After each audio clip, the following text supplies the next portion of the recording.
अष्टावक्र गीता उसके 6 मंत्रों के ऊपर हम विचार विमर्श कर चुके हैं। मेरे ख्याल से पिछले 15 दिन से या तो 13 दिन से हम अष्टावक्र गीता के निष्कर्ष के ऊपर विचारधारा बहा रहे हैं। अब तो पूर्णाहुति का दिन आएगा, कल एक दिन और रहेगा, 15 तारीख को पूर्णाहुति होगी। तो पूर्णाहुति का कार्यक्रम आपको बता देता हूं। 15 तारीख को पूर्णाहुति होगी। 1 से 7 मंत्रों का निष्कर्ष बताया जाएगा एवं एक छोटा सा प्रश्नोत्तरी का कार्यक्रम रखा जाएगा, जिसमें जितना अभ्यास हमने किया है, आप आए, निष्ठा से बैठे, श्रद्धा से सुनते रहे, फिर आपको समझ में आया कि नहीं आया और क्या नहीं आया है। अगर शंका है तो पूछना, शंका का मैं समाधान करूंगा। अगर प्रश्न है तो उसका उत्तर दूंगा। अगर संदेह है तो उसको निवृत्त करने का प्रयास किया जाएगा। आखिरी दिन जो पूर्णाहुति का दिन होता है, उसमें प्रश्न का उत्तर मिलेगा, शंका का समाधान होगा और संदेह होगा उसको निवृत्त किया जाएगा। तो यह बात बताने के बाद कल हमारी बात जहां से अधूरी हुई है, वही श्लोक को दोबारा दोहरा जाएगा, यहां से गाया जाएगा, आप सुनेंगे। तत्पश्चात जो शब्द है उसका अर्थ होगा और अंत में तत्व की चर्चा होगी। तो मंत्र 6 के ऊपर विचार करने के लिए मंत्र 6 है, ये गाया जाएगा। आज निष्कर्ष नहीं जाएगा, खाली मंत्र जाएगा। अष्टावक्र गीता मंत्र 6 गाइए।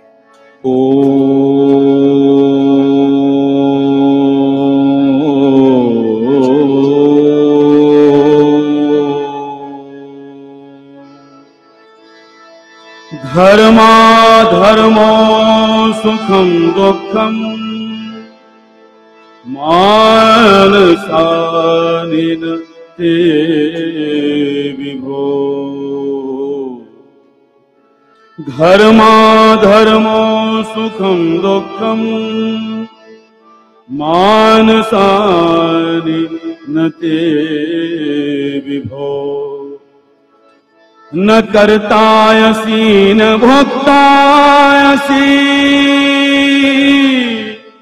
मुक्त एवासि सर्वदा। मुक्त एवासि सर्वदा।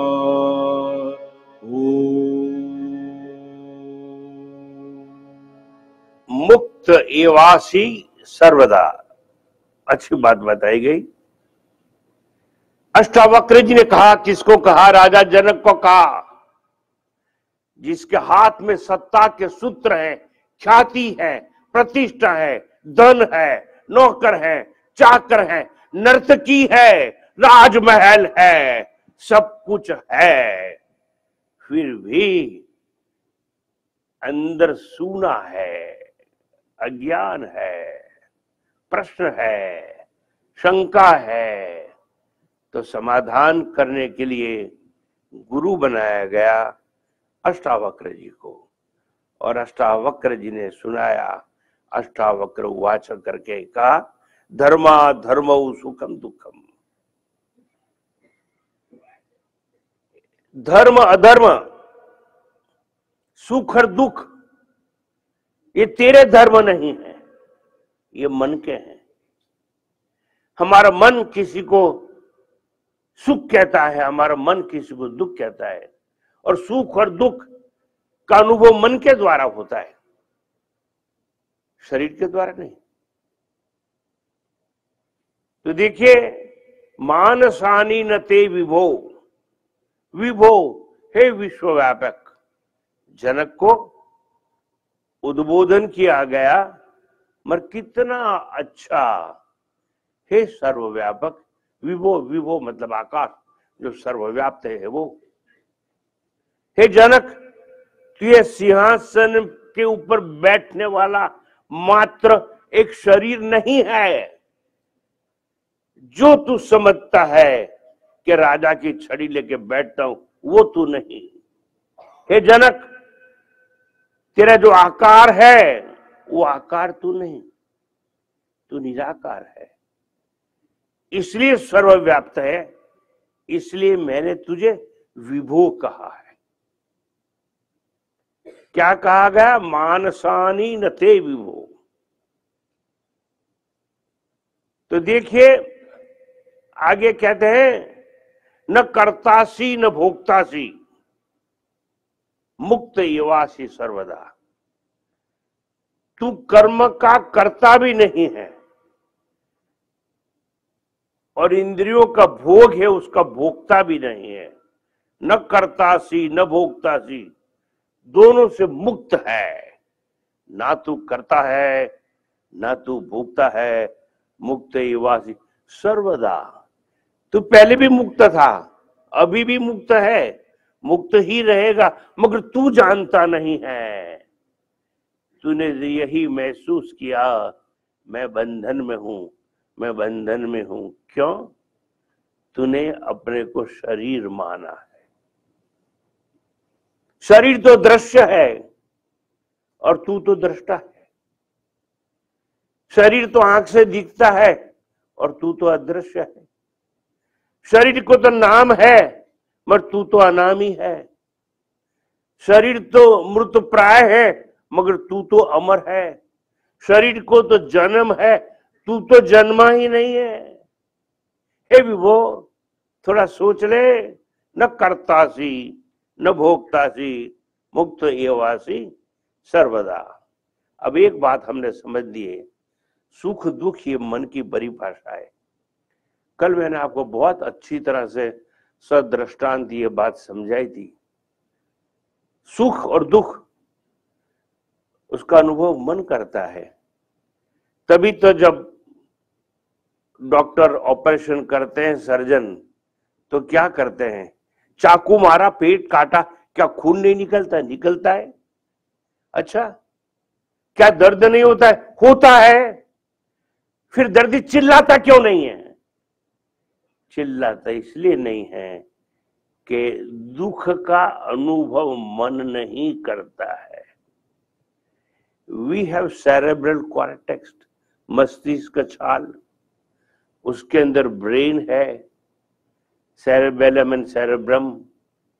छोटा मगज भी है, बड़ा मगज भी है, मगर मगज यानी ब्रेन और माइंड दोनों में फर्क है। दुख होता है, मगर जिसको दुख होगा मन को, मन और ब्रेन के बीच में से जो एक सेतु है, ब्रिज, उसको काट लिया जाता है, जनरल एनेस्थेशिया देके या लोकल एनेस्थेशिया देके। मैंने कई दवाओं के नाम भी आपको बताए थे। जो आता है डॉक्टर, वो काट देता है आधा घंटे के लिए, घंटे जैसा ऑपरेशन होता है। तो दुख तो होता है, मन तक चेता तंतु को नहीं पहुंचने दिया जाता है, मगर मैसेज जो है, मैसेज नहीं जाता है। अगर मैसेज नहीं जाएगा तो दुख नहीं होगा। दुख किसको होता है? मन को होता है। यही बात अष्टावक्र जी समझा रहे हैं। सुख और दुख ये मन के धर्म है। सुख वस्तु में नहीं है और दुख भी वस्तु में नहीं है। सुख व्यक्ति में नहीं है, साफ समझ लेना। अगर सुख व्यक्ति में होता तो जीवन में कहां कोई भी जगह में डाइवर्स का केस होता ही नहीं। अगर सुख व्यक्ति में होता तो, व्यक्ति में नहीं होता है। वो व्यक्ति तो साथ में ही रहती है ना, फिर भी एक कहता है मुझे डाइवर्स लेना है, इसके साथ नहीं रहूंगी। क्यों? मन से मैं दुखी हूं। डिस्टेंस का भी ऐसा ही है, देयर इज फिजिकल डिस्टेंस। आपका एक लड़का है साहब, अकेला एक ही लड़का है, आप जिसको बहुत प्यार करते हो, वो अमेरिका में है, मतलब कितना दूर है, पढ़ने के लिए भेजा है, फिर भी माँ रोज फोन करती है, बेटा आज क्या खाया, तूने हाथ से बनाया, कहां से लाया, क्या है बेटा, तो सुखी है ना। देखो इतना दूर है मगर प्रेम है, इसलिए वो लड़का नजदीक लगता है। मेरा है मगर एक ही घर है जहां फिजिकल डिस्टेंस नहीं है, भौतिक अंतर नहीं है। ननंद और भौजाई, बहू और सासू साथ साथ रहते हैं, फिर भी कहते हैं I can't stand her, I can't stand him, मैं इससे नहीं बोलती हूं। अरे डिस्टेंस कैसे हो गया? वो अमेरिका में है, वो नजदीक है और रोज फोन करती है मां, और ये साथ साथ में रहते हैं, बोलते नहीं है। क्या बात है साहब? खेल किसका है? मन का खेल है। दूरी किसने बनाई? मन ने बनाई। सुख किसने पैदा किया? मन ने पैदा किया। दुख किसने पैदा किया? मन ने पैदा किया। वस्तु में सुख नहीं है। पति पत्नी 20 साल से शादी हो गई, एक दिन पति बाहर से आता है और पूछता है पहले टेलीफोन से, मैं स्टेशन में आ गया हूं, आधा घंटे में पहुंचूंगा, खाना तैयार रखना, खाना एकदम तैयार रखना, मैं भूखा हूं, आइए आइए, एवरीथिंग इज रेडी। और जैसे डाइनिंग टेबल पर बुलाया जाता है तो पति कहता है 30 साल से मेरे साथ शादी की, तुझे पता नहीं है मेरे बाप ने भी कब करेला नहीं खाया है, मैंने कभी करेले की सब्जी खाई है, और आज थका हुआ आया हूं, करेला ठोक दिया थाली में। देखो एक कहता है करेला ठोक दिया मेरी थाली में, कड़वा है, पसंद नहीं है, और पड़ोस के घर में से आवाज आती है, आहा आज तूने क्या कमाल कर दिया, मेरे मन की बात हो गई ने। मैं मन से सोचता था कि कहीं करेले की सब्जी मिल जाए तो कैसा है, और देख ऐसा करना, हफ्ते में 4 दिन तो तूने जरूर करेला बनाना है। क्यों? पड़ोस वाला कहता है। अब मैं आपको पूछता हूं, कड़वा या मीठा, सुख या दुख, ये करेले में है या तुम्हारी जीवा में है? हैं? मन में है। सुख और दुख कहां पर है? समझना साहब, कोई अच्छा नहीं होता, कोई बुरा नहीं होता है, मगर मन अच्छा बुरा बनाता है। मेरी बात समझ लीजिए, वस्तु में सुख दुख नहीं, व्यक्ति में नहीं, परिस्थिति में नहीं, संजोग में कतई नहीं। और कल की मेरी बात याद रखना, कल मैंने क्या कहा था आपको कि अमेरिका में एक आदमी, हंटिंगस्टन करके न्यूयॉर्क के पास एक जगह है, वहां एक आदमी ने शादी की, डाइवोर्स हो गया, दूसरी शादी की, डाइवोर्स हो गया, तीसरी शादी की, उसने कहा मैं तो डॉक्टर हूं, पढ़ी लिखी हूं, तेरे साथ शादी की तो तेरे घर में झाड़ू थोड़ी मारूंगी, पोता थोड़ी लगाऊंगी, मैं तो कुछ नहीं करूंगी, हाँ पैसा दूंगी, नौकर रखो, मगर मैं तेरे हाथ का खाना चाहता हूं, तो दूसरी औरत ला जा। तीसरी बार डाइवोर्स हो गया। कितनी दफा डाइवोर्स हो गया? 8 दफा।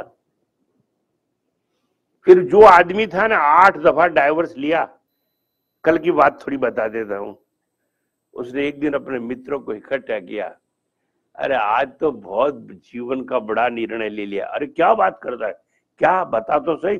आज मैंने निर्णय कर दिया, क्या? अब मैं 9वीं दफा शादी नहीं करूंगा।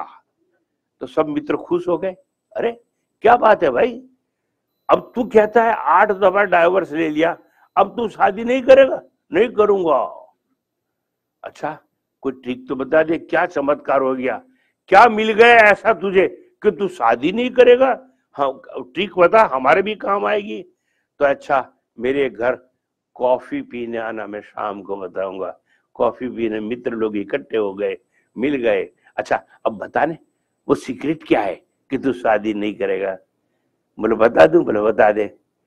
मैंने 8 दफा पत्नी बदली, अगर एक दफा मन को बदला होता ये हाल मेरा ना होता। बदलना किसको है? मन को बदलना है। सुख मन में है, सुख मन में है और दुख भी मन में है। मन बदलने से दृष्टि बदल जाएगी और दृष्टि बदल जाएगी तो सृष्टि बदल जाएगी। ये जो सृष्टि जिसमें हम रहते हैं, we can't change, that is not our creation, it is creation of Lord Almighty. You have no right to change anything in this universe, but you can change your mind. सुखी होना है तो, मगर मैं अपने मन को नहीं बदलूंगा तो दुखी रहे, हमारा क्या है? देखिए कई लोग ऑफिस की जगह बदलते हैं, बोलते ये सुकन्याल नहीं है, दूसरी ऑफिस ले लो तो मुनाफा ज्यादा आएगा। कोई लोग ऐसे होते हैं कि घर बदलते हैं, कोई लोग नौकरी बदलते हैं कि यहां अच्छा नहीं है। अरे घर बदलने वाला तो मैंने कितने ही देखे हैं।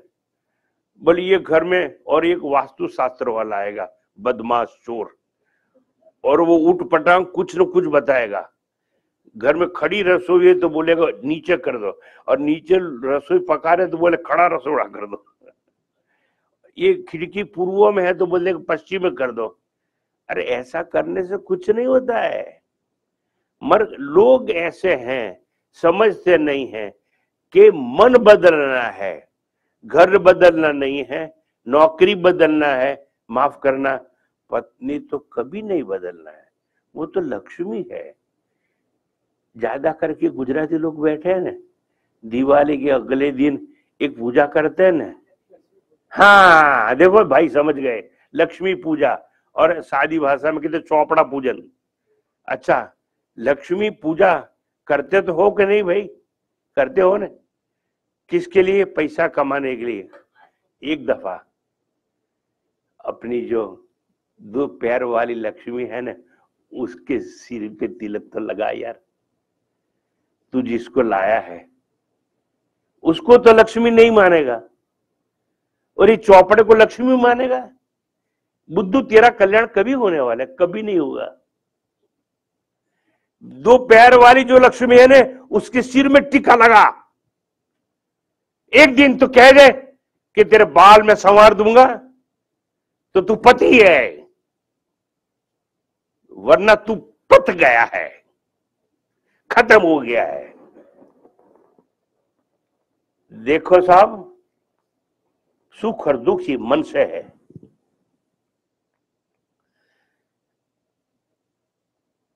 मन से ही मोक्ष, मन से ही मुक्ति, ऐसा उपनिषदों ने कहा।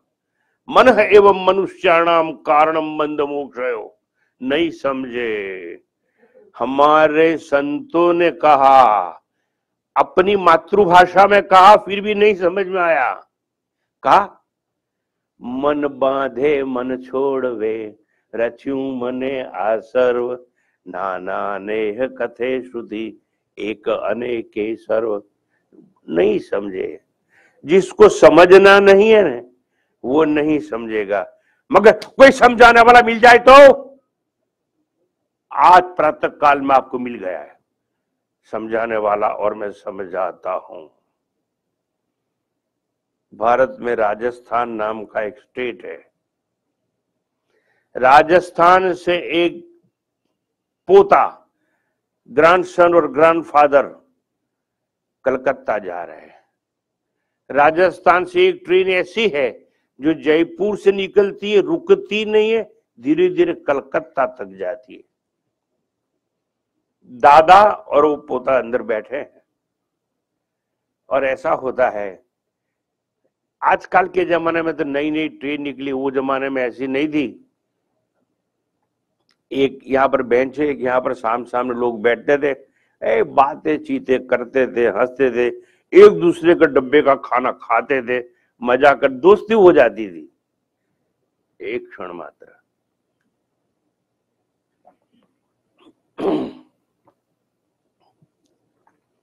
दोस्ती हो जाती थी। और क्या होता था, यात्रा में तो ऐसी मैत्री हो जाती थी कभी कभी, और वो मैत्री 40-40 साल तक चलती थी, क्योंकि लंबी लंबी यात्राएं थी साहब। तो ऐसा हुआ कि वो जो बूढ़े दादा है ना, उनके पास एक गठरी थी, वैसे पकड़ के बैठते थे सीट में, और गठरी को छोड़ते नहीं थे। वो ग्रैंड सन था, पोता बोलते हैं ना उसको, तो बाजू में था। तो दादाजी ये गठरी मेरे को, नहीं नहीं मैं पकड़ता हूं। दादाजी आपने सुबह से पकड़ के रखा है, इसमें जोखम है। एक गुजराती वाले समझते, जोखम क्या होता है, अंदर जणस होती है, मतलब कि अंदर गहने होते हैं और जोखम होते हैं। और जितने जितने डायमंड बेचने वाले व्यापारी हैं, इनके मुख में ये शब्द होता है। हमारे एक ट्रस्टी थे, एक अच्छे मेरे मित्र थे, वो कभी प्लेन में ट्रैवल नहीं करते थे। मैंने पूछा था क्यों, तो बोले इधर से रखता हूं सब। और डायमंड का पड़ीका रखे नहीं गाड़ी, तो क्या होता था कि प्लेन में जाएगा तो चेकिंग होगा, और रेलवे ट्रेन में होता नहीं है। वो कभी प्लेन में नहीं जाएंगे और हमेशा कहेंगे जोखम छे, जोखम छे, वो तारी जाए। अब देखो वो बूढ़ा आदमी बच्चों को कहता है कि इसमें जोखम है। अच्छा, तो लड़के को पकड़ने के लिए देता ही नहीं था गठरी, और फिर रात होने तो सो गया, मगर गठरी को सिर के नीचे रखा। वो ग्रैंडसन ने कहा कि दादाजी ये आपको चुभेगा, ये आप मेरे को दे दो, आप आराम से ना, नहीं तू, मैं सोता हूं। गठरी रख के सो गए।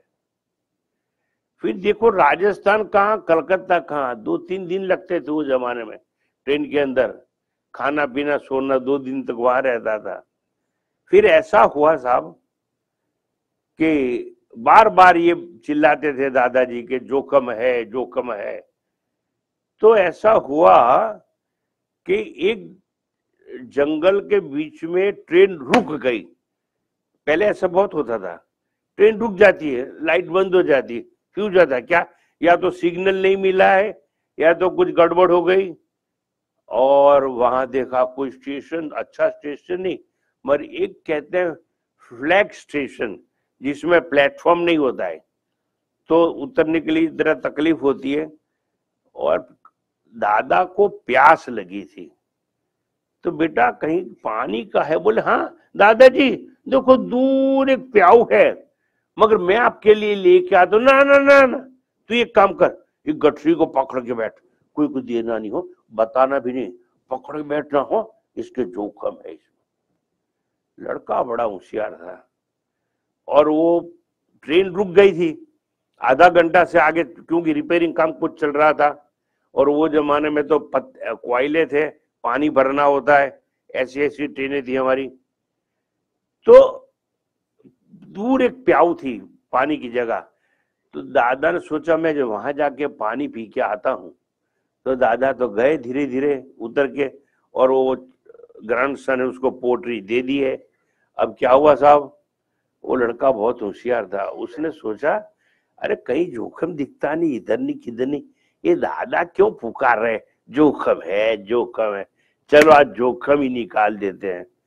तो दादा इस तरफ पानी पीने गए, और ये बाजू का ट्रेन का दूसरा दरवाजा था, वहां से लड़का उतरा नीचे गठरी लेके, और जो दादा कहते थे ना जोखम है जोखम है, वो उसने नीचे डाल दिया। और रेलवे ट्रैक के बाजू में पता है ना काले काले पत्थर होते हैं, इतने वजन का पत्थर अंदर रख दिया और गठरी बांध के फिर आके बैठ गया। हाँ क्या से? हाँ दादाजी सब ठीक ठाक है, आप सो जाइए, ये गठरी सिर में रख के सो जाइए। अब देखो साहब, फिर ट्रेन आधे घंटे में चालू हो गई। ट्रेन चालू तो हो गई, सुनो साहब, फिर भी दादा बार बार संभालते हैं, हाँ ठीक है, ठीक, हाँ ठीक है, ठीक है। अच्छा, तो लड़का सोचता है कि दादा तो घर्राटे बोला रहे, घर्राटे बोला रहे हैं। अच्छा, अच्छी तरह से सो गए। अच्छा, वो जोखम कहाँ गया? फिर थोड़ी देर में दादा की आंख खुली, तो हाँ बेटा ठीक ठाक तो है ना दादाजी, आप अच्छी तरह से सो जाइए, अब जोखम बोखम कुछ नहीं है, जो था ने वो तो स्टेशन के बाद मैंने फेंक दिया है। देखो साहब, सुख सोने में है, पत्थर में है, या मन में है? दादा को तो फिर भी भय लगता था कि कोई चोरी करेगा। फिर दादा को तो पता नहीं है ना इसमें पत्थर है, गहने तो उसने डाल दिए उधर, तो जोखम तो चला गया। फिर भी इसको लगता है जोखम है, दुख है, सुख है। सुख कहाँ है? मन में है। तो वस्तु में सुख भी नहीं, वस्तु में दुख भी नहीं, इतना याद रखना, ये सब मन में है। धर्मा धर्मौ सुखम दुखम मानसानि, ये जितने धर्म है ने, कल मैंने कई चीजों के धर्म बताए थे आपको। क्या बताया था? सूरज का धर्म क्या है? प्रकाश देना। बर्फ का धर्म क्या है? ठंडक देना। अग्नि का धर्म क्या है? गर्मी देना। पानी का धर्म क्या है? ऊपर से नीचे बहना। शरीर का धर्म क्या है? जन्म लेना और मृत्यु की गोद में विराम लेना। जातस्य ही ध्रुवो मृत्यु ध्रुवम जन्म मृतस्य च, गीता ने कहा। सबके अपने अपने धर्म होते हैं, हर एक वस्तु का धर्म होता है, कोई चीज ऐसी नहीं होती जिसका धर्म नहीं है। मगर याद रखना, ये धर्म है ना, ये शरीर के हैं। कोई ब्राह्मण है, कोई वैश्य है, जाति है, धर्म है, हिंदू है, मुस्लिम है, ईसाई है, अरे जो ये धर्म भी है और बाकी मैंने बताया ये सब धर्म है, मगर वो आत्मा का कोई धर्म नहीं। इसलिए आत्मा के अंदर सुख भी नहीं और आत्मा में दुख भी नहीं, और इसलिए आत्मा में भय कभी नहीं हो सकता है। तो एक चीज आप समझना है कि हमेशा जो हमारा मन है वही दुख का भी अनुभव करता है, सुख का भी अनुभव करता है, बंधन का भी अनुभव करता है, और मोक्ष का भी वो अनुभव करता है। धर्म अधर्म तुझ में नहीं है, तू तो अरूपी है, तू तो निराकार है, तू तो देह से मुक्त है, असंग है, आत्मा है, फिर तेरा कैसा धर्म? माफ करना।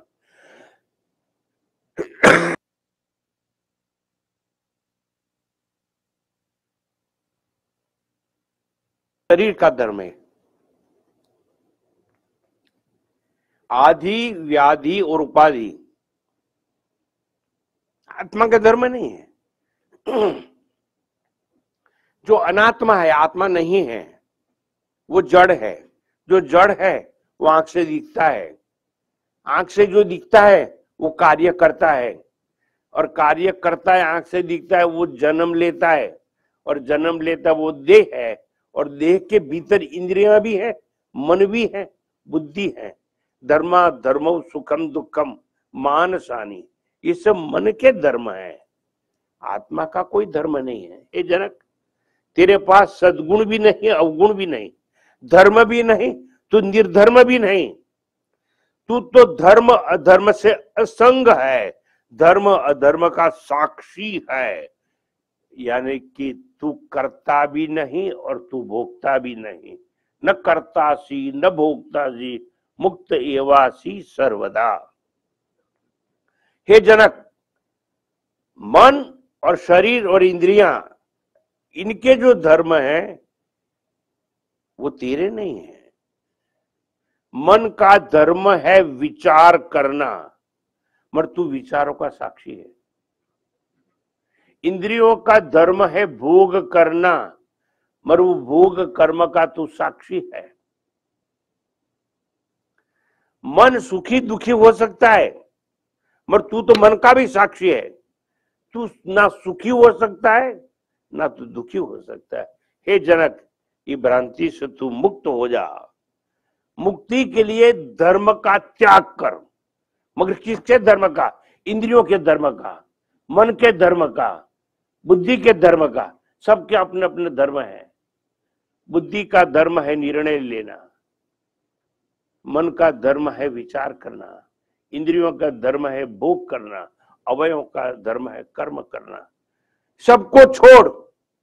अगर तूने छोड़ दिया तो तू कर्म का करता नहीं तो पुण्य कर्म तेरा नहीं और पाप कर्म भी तेरा नहीं। पाप कर्म तेरा नहीं तो अवगति तेरी नहीं, पुण्य कर्म तेरा नहीं, सदगति भी तेरी नहीं। गति और अवगति की बात, सदगति अवगति की बात तो बहुत निकम्मी नीचली बात है। न कर्तासी न भोक्तासी। अगर तू करता ही नहीं है तो तेरा बंधन कैसा? देखो, कर्म करोगे तो कर्म का फल मिलेगा। कर्म का फल अच्छा भी मिल सकता है, बुरा भी मिल सकता है। तो फल अच्छा या बुरा जो भी हो, वो भोगने के लिए दूसरा जन्म लेना पड़ता है, क्योंकि सब कर्मों के फल ये जन्म में तो मिलते ऐसा नहीं है। और एक बात आपको बता दूं, आप यहाँ सुबह आके बैठे हो, इसका अर्थ है, प्रूफ है ये कि गत जन्म में कोई अच्छे कर्म किए होंगे, तो ये प्रातः काल को आप सत्संग में आके बैठे हो। वरना कोई दारू की दुकान में जाके बैठते साहब और बोतल खोल के पीते होते, मगर ऐसा नहीं है।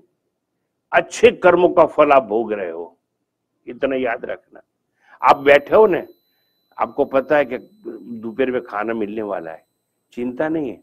जब हजारों लोग सड़क में से बैठे हैं कि जिनको चिंता है कि दोपहर का खाना मिलेगा कि नहीं, शाम को सोने की जगह मिलेगा या फुटपाथ पे सोना पड़ेगा, आपको ऐसा नहीं है।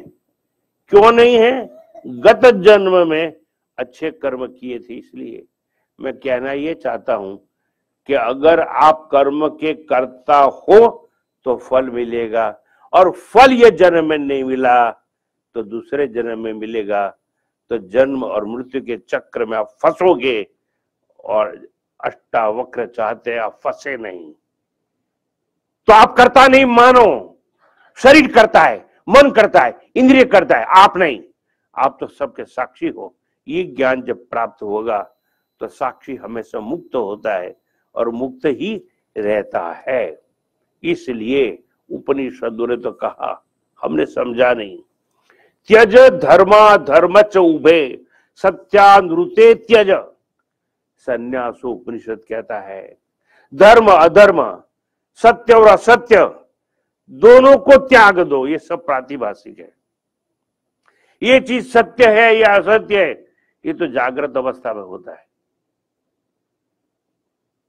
और जागृत अवस्था सत्य नहीं है, चली जाती है। तो जागृत अवस्था का जो कुछ अनुभव है, सत्य हो या असत्य हो, उसको त्याग दो। पारमार्थिक सत्य एक और चीज होती है, वो आत्मा एक ही होता है। धर्म अधर्म, सत्य असत्य दोनों को त्याग दो, क्योंकि सर्व सापेक्ष है। अब ये शब्द समझ में आएगा तो आपके लिए अच्छा है। एक सापेक्ष होता है, एक निरपेक्ष होता है। एक होता है रिलेटिव रियलिटी, एक होता है एब्सोल्यूट रियलिटी। कैसे समझाऊं? मगर बंबई वाले समझेंगे, क्यों? यहां पर स्काई के ऊपर बिल्डिंग बहुत है। देखो, एक आदमी 8वें मंजिले पर रहता है, मेरी बात समझिए। कौन से मंजिले में रहता है? 8वें। तो वो क्या कहेगा? मैं तो ये लोग से ऊंचा हूं। किससे ऊंचा है? 7 फ्लोर में जो रहते हैं उससे मैं ऊंचा हूं। मगर वो पागल समझता नहीं है, 20वें माल पर जो रहता है वो कहता है ये नीचे है। अब बताइए, ये नीचे है या ऊपर है? This is relative reality. आप $10,000 कमाते हो तो झूपड़ा पट्टी वाला है ना, उससे आप धनवान हो, मगर जो करोड़ों कमाता है उसके सामने आप गरीब हो। आप पैसा वाले हो या गरीब हो, इट्स रिलेटिव रियलिटी। तो जो रिलेटिव रियलिटी है वो जागृत अवस्था में महसूस होती, छोड़ो उसको। एक होती है एब्सोल्यूट रियलिटी जो तीनों काल में एक जैसी रहती है। और हे जनक, तू एब्सोल्यूट रियलिटी है, तू तो पारमार्थिक सत्य है, तू तो आत्मा है, तू कोई कर्म का कर्ता नहीं है, त्यज दे। और कृष्ण परमात्मा ने तो बार बार ये कहा, मोक्ष चाहिए, मुक्ति चाहिए, एक काम कर, सब धर्मों को त्याग दे, सर्व धर्मान परित्यज्य माम एकम शरणम Vraj.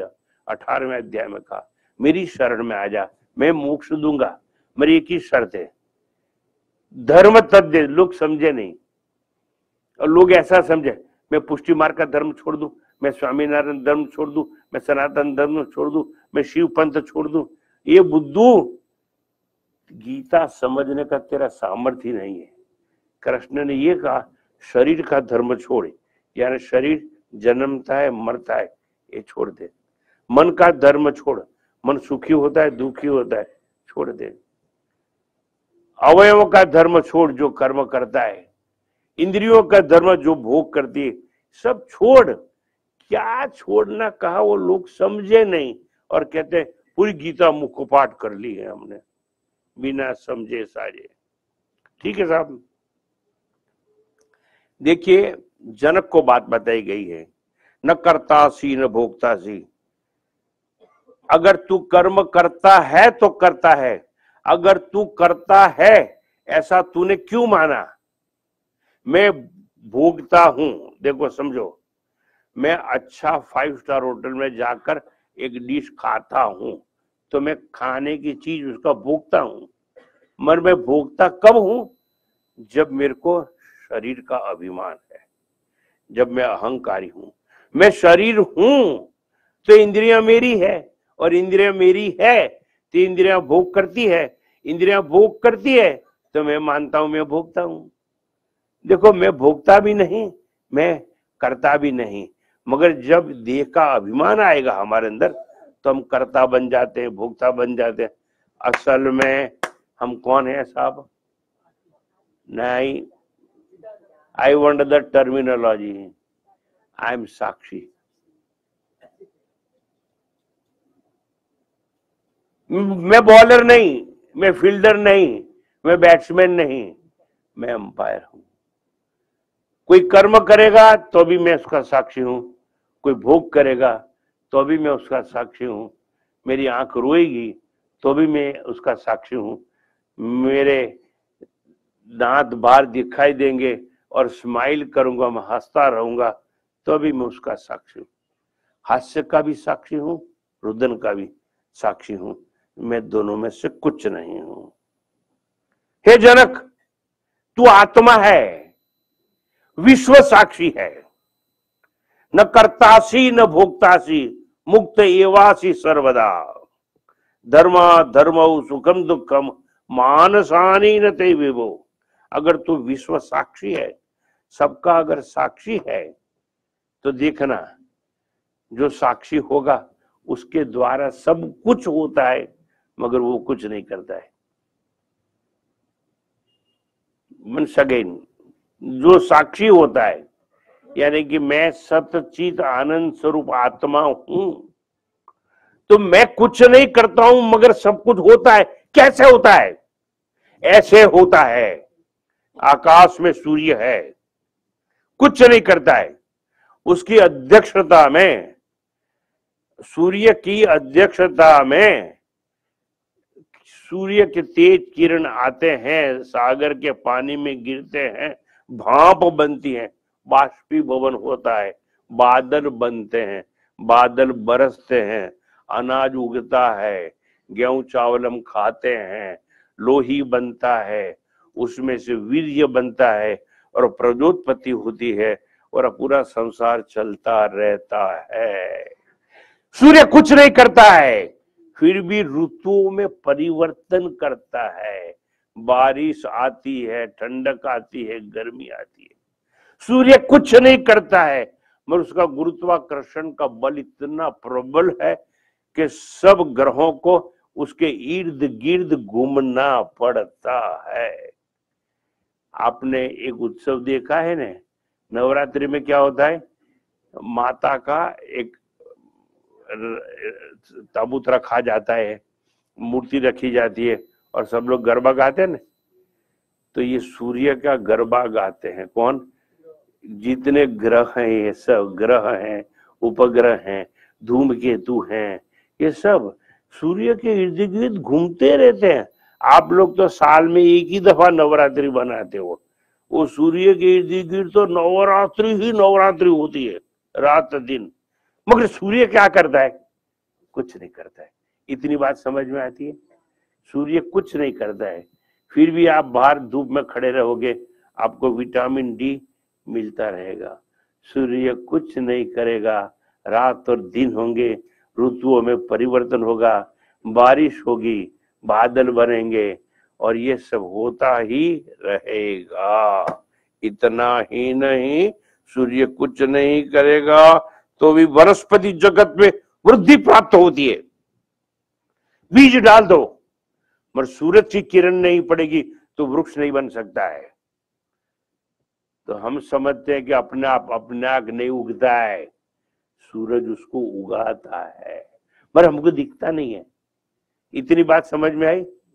Exactly in the same way आप वो आत्मा हो, भीतर हो, अदृश्य हो, निराकार हो, सबके साक्षी हो।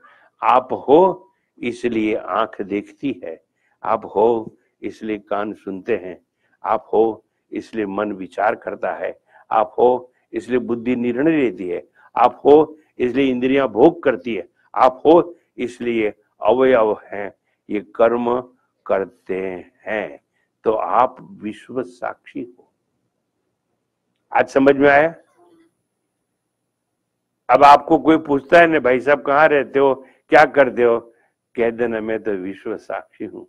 मगर आप नहीं कहोगे, आप तो ये कहोगे रमन लाल मगन लाल सेठ बैंक बैलेंस इतना और I am class 1 gazetted officer.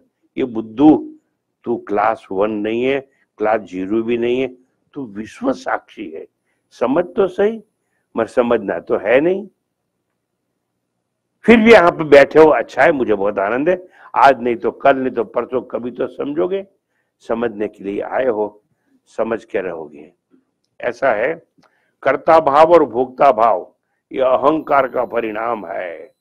उससे अभिमान का जन्म होता है कि मैं करता हूं या मैं भोगता हूं। शास्त्रों ने कहा इंद्रियाणि इंद्रियार्थेषु वर्तन्ते इति धारयन्। आंख अगर रूप में जाती है, कान अगर संगीत में जाते हैं, जीवा अगर स्वाद में जाती है, तो हमारा क्या बिगड़ता है, उनको अपना काम करने दो ना। मैं साक्षी हूं सबका। किसका साक्षी हूं? दांत जो अन्न को चबाते उसका साक्षी हूं, जीवा जो स्वाद ले रही है उसका साक्षी हूं, पंडित जी ने अच्छे अच्छे भजन गाए और वह कर्ण प्रिय संगीत का मैं साक्षी हूं। मेरे कान सुनते थे, मेरा मन एंजॉय करता था, मगर मन और कान दोनों का मैं साक्षी था।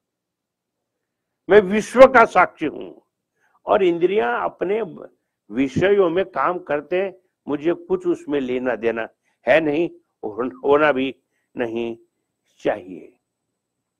दुखी क्यों हैं? हम अहंकारी हैं। कर्तृत्वाद्य अहंकार संकल्पो बंध एक निरालंबो उपनिषद है, वो अच्छी बात बताता है। जब मैंने ये संकल्प कर दिया कि मैं करता हूं तो बंधन मेरे लिए तैयार हो गया। और कर्म का तो बहुत बड़ा महासागर है, गिरना नहीं वो महासागर में, उससे मुक्त रहना है। कृत्रिम हो दधौ पतन कारणम फलम शाश्वतम गति निरोधकम। कृति महोदधो, कर्म का तो बड़ा महासागर है, वो पतन का सागर है।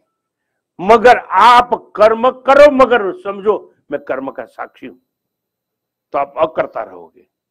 और अकर्म करके भी अकर्ता रहोगे सूर्य के जैसे, तो कर्म के बंधन में आप नहीं पड़ोगे। कर्म का बंधन में पड़ने वाला जीवात्मा है, मगर मैं कहां जीवात्मा हो। आपने माना कि मैं शरीर हूं, तो शरीर का जो अभिमानी होता है उसको जीवात्मा कहा जाता है। और जीवात्मा ही ये शरीर मरने के बाद, ये शरीर को जलाने के बाद पूर्व जन्म के लिए आगे बढ़ता है। कर्मणा बध्यते जंतु विद्या च विमुक्त, ये संन्यास उपनिषद कहता है। कर्म से ही जीवात्मा बंधन में पड़ता है। और कर्म को छोड़ दिया ऐसा नहीं, कर्म करते रहना है, मगर समझना मैं कर्म का साक्षी हूं, तो कर्म से आप मुक्त हो सकते हो। और ये ज्ञान चाहिए, ज्ञान से ही मुक्ति मिलती है। मगर ज्ञान प्राप्त करने के लिए क्या करना है? अभी होली गई ना, ऐसी एक और होली जलाना है, आग प्रकट करना है। मगर वो आग का नाम है ज्ञानाग्नि। ज्ञानाग्नि सर्व कर्माणि भस्मसात कुरुते तथा। ज्ञान का अग्नि जलाई दीजिए, उसमें कर्ता को फेंक दीजिए, भोक्ता को फेंक दीजिए, सबको कर्ता भोक्ता को जला के भस्म कर दीजिए। मगर वो ज्ञानाग्नि कहाँ जलती है? होली तो बाहर जलती है, ज्ञानाग्नि तो हृदय के भीतर जलती है। थोड़ा सीखना है साहब, ऐसा करके गैस जलाना तो आता है। ज्ञान अग्नि प्रकट करिए, मैं सत हूं, चित हूं, आनंद हूं, और मैं क्या हूं? तो कहते हैं कि मैं एक अग्नि हूं, ज्ञान रूपी अग्नि, जिसमें अज्ञान से जो कर्ता बनाए, अज्ञान से जो भोक्ता बनाए, उसको हमें जला के भस्म करना है। मैं अकर्ता हूं, देह से असंग हूं, ये बात समझ में आएगी। मैं असंग हूं, अभोक्ता हूं, निराकार हूं, विश्व साक्षी हूं। मगर उसके लिए क्या करना पड़ता है? You must know how to jump. एक जंप लगाना है, व्यक्ति से विराट का, व्यष्टि से समष्टि का, पिंड से ब्रह्मांड का, और जीव से ब्रह्म का। क्या करना है? छलांग लगानी। एक होता है जंप, एक होता है लॉन्ग जंप। लॉन्ग जंप मारना है। कहां से कहां फिर से बता देता हूं। आप व्यक्ति हो, इंडिविजुअल, इंडिविजुअलिटी से टोटालिटी तक जंप लगाओ, व्यष्टि से समष्टि का जंप लगाओ, पिंड से ब्रह्मांड का जंप लगाओ, और जीव से ब्रह्म का जंप लगाओ। ऐसा जंप किसने लगाया? आपके जैसे ये आदमी ने लगाया। बहुत बुरा था, खराब काम करता था, फिर भी महान बन गया। ऐसा लॉन्ग जंप मारने वाला था वालिया, डाकू। वालिया ने एक जंप लगाया, वालिया से वाल्मीकि बन गया। अंगुलीमाल एक दूसरा था, जिसने प्रण लिया था कि 100 आदमी के अंगूठे काट के मैं माला नहीं पहनूंगा, वहां तक मैं रुकूंगा नहीं। मगर एक दफा ऐसा हुआ, जो जंगल में आता था उसका अंगूठा काट लेता था और माला बनाता था। एक बार भगवान बुद्ध वो रास्ते से गुजरे, ठहरो। भगवान बुद्ध खड़े हो गए, तानपुरा उनके पास था। भगवान बुद्ध ने देखा, क्या है, क्या चाहिए? अरे कौन हो, कहां जाते हो? माल टॉल है, रख रहे हो, यहां रखो सब।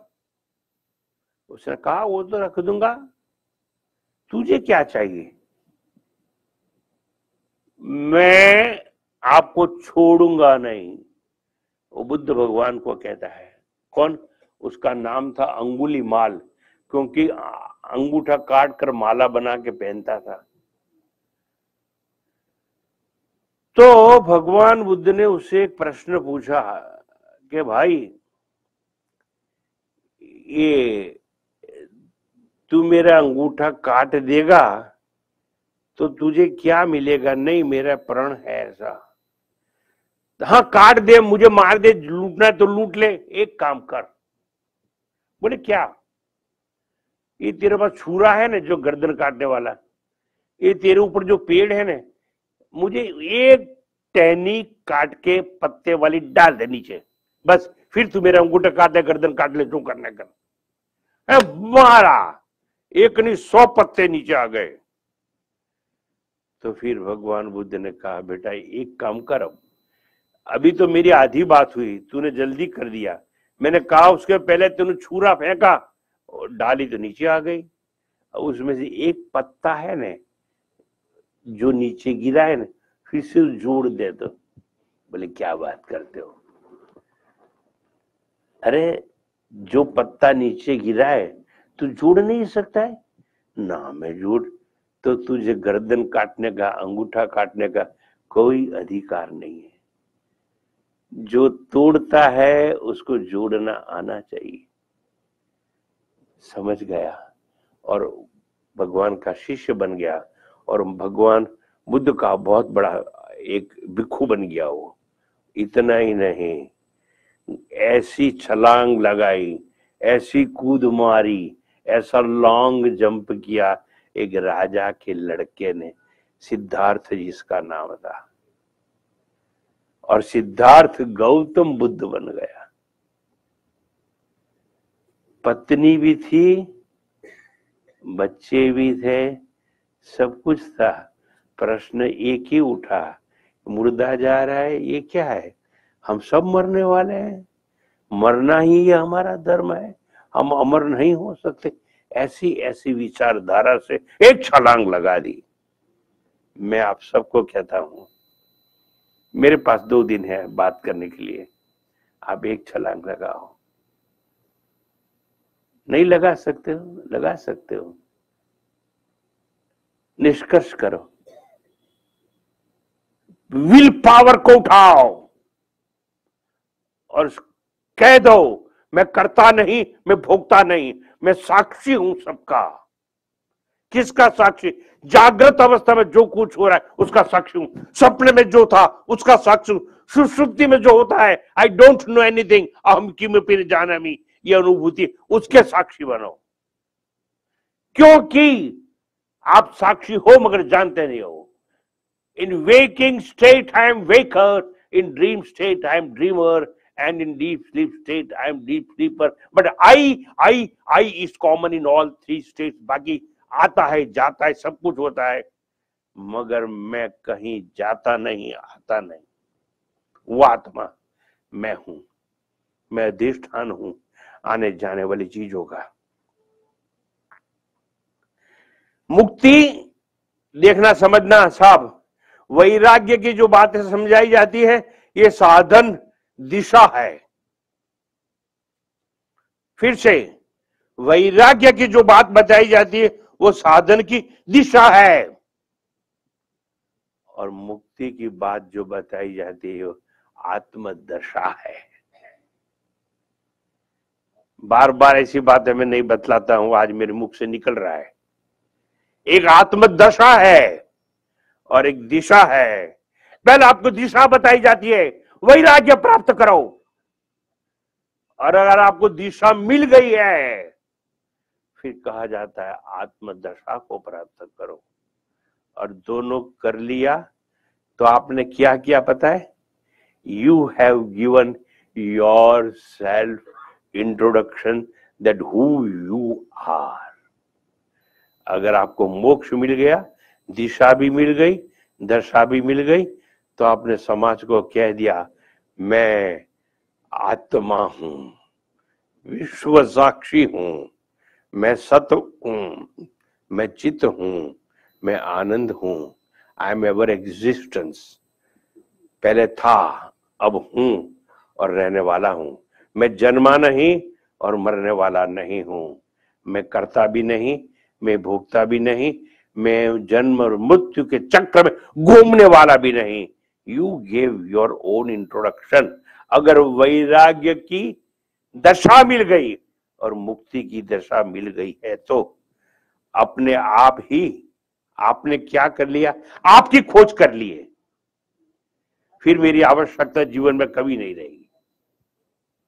आपने खोज कर लिया कि मैं कौन हूं।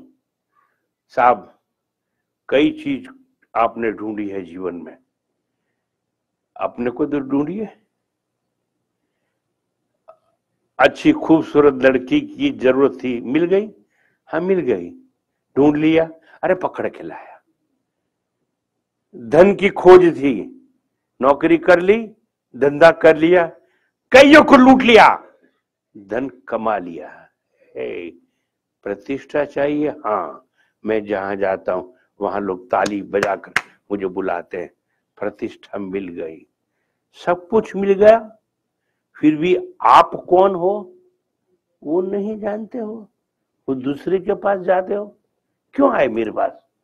क्यों प्रवचन सुनते हो? मैं कैसे बताऊंगा कि आप कौन हो? आपको जानना चाहिए आप कौन हो। फिर भी आप नहीं जानते आप कौन हो, तो समझो विश्व के आप साक्षी हो। You must learn how you can introduce your self, ये सीखना है। धर्मा धर्मो सुखम दुखम मानसानि न ते विभो। एक बात आखिर में अंत में आपको बता देता हूं। एक मेरे को पता नहीं है, मैं 2 मिनट ज्यादा ले सकता है? नहीं, इधर क्या नियम है, इसके नियम से मैं अलग। आज बहनों को एक अच्छी बात बता देता हूं कि हर एक चीज का एक धर्म होता है। मेरी बहन जल्दी समझ जाएगी। हर एक चीज का एक धर्म होता है, मगर हम आत्मा है ना, उसका कोई धर्म नहीं है। मगर मन के धर्म है सुख और दुख। अब समझाता हूं थोड़ा, बहने कृपा करके समझिए। पानी उबालोगे तो पानी उबलने के लिए कितना टेम्परेचर चाहिए? 100 डिग्री, 100 डिग्री चाहिए ना। अच्छा, 100 डिग्री पानी उबालोगे, अच्छा पूरी बेलो और उसमें डालो, पूरी ऊपर तरेगी डूब जाएगी? नहीं तरेगी साहब, डूब जाएगी। जरा घर में जाके देखना, ये बहनों को जल्दी समझ में आएगी मेरी बात। मैं धर्म समझाता हूं। 100 डिग्री उत्कलन बिंदु जिसको कहते हैं, टेम्परेचर 100 डिग्री होगा तो पानी उबलता है, तो उसमें पूरी डालिए, नीचे डूब जाएगी। अच्छा साहब, तेल गरम करिए और पूरी डालिए तो नीचे डूबेगी या ऊपर आएगी? क्यों? उसका धर्म अलग अलग है। अब आज एक लास्ट बात, 2 मिनट ज्यादा लेके समझाता हूं, लास्ट बात समझ लो आज क्यों ऐसा होता है। तेल है, उसका उत्कलन बिंदु, बॉइलिंग टेम्परेचर जिसको कहते हैं, वो 150 से 160 डिग्री होता है। किसका? तेल का। और पानी का कितना होता है? 100। तो देखो, आपने जो पूरी को बेला है ना, आटे के छोटे छोटे कण होते हैं, मॉलिक्यूल्स, और वो हर एक के बीच में आपने जब आटा गूंदा तो पानी डाला कि नहीं डाला? पानी डाला ना, पानी डाला, पानी डाला। फिर मैं बहनों को हमेशा कहता हूं कि आपके पति को, आपके बच्चों को अच्छा खाना खिलाना है ना, जब आटा गूंथते हो ओम नमः शिवाय, ओम नमः शिवाय ऐसा करो। मगर ऐसा नहीं करते, आटा गूंथते ना, उसको आने तो दे, मार दूंगी, आने तो दे उसको। ऐसा करके जो आटा गूंदा है ना, और वो रोटी पचेगी नहीं, तुम्हारे पति को भी नहीं पचेगी और तुम्हारे बच्चे को भी नहीं पचेगी। तो क्या बोलना है? ओम नमः शिवाय ऐसा। अच्छा, मेरा मतलब है पानी डाला ना, अब देखो हर एक मॉलिक्यूल, आटे का छोटा छोटा कण है, उसके बीच में पानी घुसाए कि नहीं घुसाए? घुसाए ना। अब देखो हर एक का धर्म होता है। अब तेल को गर्म किया, 150 डिग्री में उबलता है तेल, ठीक है। उसमें जैसी पूरी डाली तो जो एक एक कण के बीच में जो पानी था ना, उसकी भाप बन गई, यानी स्टीम, यानी वराड़, समझा जाए ना। तो जो स्टीम है वो ज्यादा जगह रोकती है और पानी कम जगह रोकता है, स्टीम फैलती है। तो एक एक कण के बीच में जो पानी था उसकी भाप बन गई, तो वो एक एक कण के बीच में मॉलिक्यूल्स वो फूली, तो वो फूल गई, फूल गई तो तर गई फूल गई तो तर गई। समझ में गए बात? मैं इतना ही समझाना चाहता था आपको। हर एक चीज का एक धर्म होता है। मैंने ये आटे का धर्म बता दिया। और जो औरतें, मैं जिसके घर में जाता हूँ तो मैं बोलता नहीं हूँ, मेरा तो प्रवचन इसलिए बता देता हूँ। रोटली बंडल होती है और भाकरी भी खराब, उनको आता नहीं है। क्यों? अच्छा गूंदा नहीं है। जिसके जो लोट में पानी नहीं है तो उसकी भाप बनेगी नहीं और वो रोटी फूल ही नहीं सकती कभी। मेरी बहनों को सीखना है, मेरी माताओं को सीखना है और सिद्धांत समझना है कि जिसका जो धर्म होता है वो धर्म अपनाओगे तो सुखी हो जाओगे। मगर धर्म सीखने के बाद समझना है ये धर्म अधर्म के हम साक्षी हैं, हम विश्व साक्षी हैं। तो ये निष्कर्ष होगा आज का, नहीं धर्म है न अधर्म तुझ में, सुख दुख भी लेशना। हेलो। नहीं धर्म है न अधर्म तुझ में, दुख सुख भी लेशना है ये सभी अज्ञान में, करता अपना भोगता अपना। नहीं धर्म है न अधर्म तुझ में, दुख सुख भी लेशना है ये सभी अज्ञान में, करता अपना भोगता अपना। तू एक दृष्टा सर्वदा इस दृश्य से है दूर तर, पहचान अपने आप को हो जाए, हो जा मन। पहचान अपने आप को हो जा जल, हो जा मन। पूर्णमद पूर्णमिदं पूर्णात् पूर्णमुदच्यते, पूर्णस्य पूर्णमादाय पूर्णमेवावशिष्यते। ओम शांति शांति शांति। हरि ओम। श्री गुरुभ्यो नमः। हरि ओम।